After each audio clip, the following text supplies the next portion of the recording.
আসসালামু আলাইকুম। জুম্বা মোবারক সকল বন্ধুদের। আজকে শুক্রবার ছিল, তো শুক্রবারে আমি নর্মালি বাসায় থাকি, সেই জন্য একটু বেশি কিছু রান্না করার চেষ্টা করি। তো আজকে রান্না করেছি, এটা হচ্ছে ছোট চান্দা মাছ দিয়ে ধনেপাতা দিয়ে বেটেছি, মানে যেটাকে চান্দা মাছ বাটা বলে। এটা আবার আমার খুব ভালো লাগে, কারণ হচ্ছে ভর্তাটা মোটামুটি আমরা সবাই পছন্দ করি, তাই না? তো এই জন্য পাটায় বেটে ভর্তা করলাম, অনেক টেস্ট। আর আজকে শুক্রবার অনেক কাজ করতে হয়েছে, আর কাজগুলো আসলে মানে করে এখন পর্যন্ত খাবার সময় পাইনি, তো ভাবলাম আগে ভিডিওটা শেয়ার করি সেই জন্য। আর এখানে করছি হচ্ছে ফুলকপি দিয়ে, আলু দিয়ে, সিম দিয়ে, টমেটো দিয়ে, ওই যে কালবাউস মাছ, হ্যাঁ, এটা প্লাস আরও আছে রান্না। আপনার সাথে থাকুন, সাথে থাকলে দেখতে পারবেন যে আমি আজকে কী কী রান্না করেছি। শুক্রবার বলে কথা।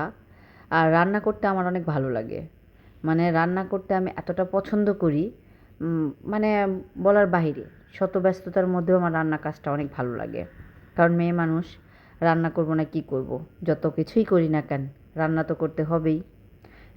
আর হাজব্যান্ড হচ্ছে রান্নাটা, সে আবার অনেক ভোজনরসিক, সে পছন্দ করে খাবার খেতে। তো এই জন্যই একটু রান্না একটু বেশি করার চেষ্টা করি। এখন আপনারা যদি খেতে চান তাহলে অবশ্যই আপনাদের দাওয়াত রইল আমার বাসায়। চলে আসেন, আমাকে কমেন্টে বলবেন, আমি আপনাদের বলে দিব, আপনারা চলে আসবেন।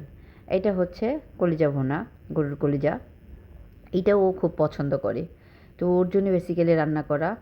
আমার আবার সবজিটা খুব ভালো লাগে, আমি আবার মাংসের চাইতে সবজিটা খুব লাইক করি। তো যাই হোক, কলিজা ভুনা দেখুন কেমন হয়েছে, আপনারা কমেন্টে জানাবেন যে আমার রান্নাগুলো আজকে কেমন হয়েছে।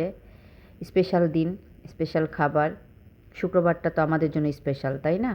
তো যাই হোক, সবাই ভালো থাকবেন, সুস্থ থাকবেন, আমার জন্য দোয়া করবেন।